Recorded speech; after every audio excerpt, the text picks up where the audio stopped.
There is a silence in the deep woods, a silence that only truly comes when something natural has been violently displaced.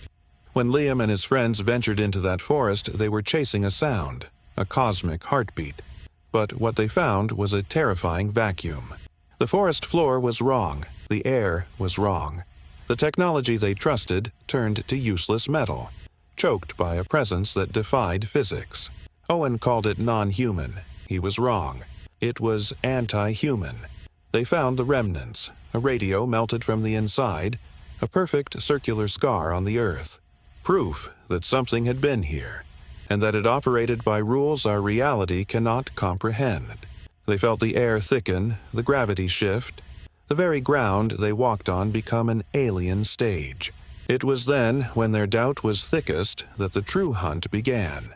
The creature. It did not walk. It glided, a distortion in the shape of a man, moving through the trees like ink through water. It listened to their fear, tracking their quickening pulses. The sound it made, a sharp, mechanical clicking, was a language of cold calculation. And when Mila broke, when she ran, she offered herself up to the silence. No scream, no struggle, just the instantaneous absolute cessation of life, leaving only a dropped jacket behind. They realized this thing wasn't hunting prey, it was harvesting a vessel. Following the faint residue of the signal, they found the ship. It was vast, metallic, and pulsing with a sickening biomechanical rhythm. It wasn't a vessel for travel, it was a factory for transformation.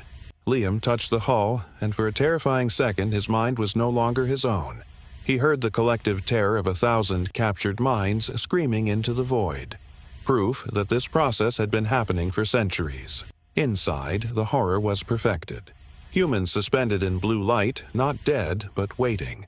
A holding pattern. And then, Mila. Transformed.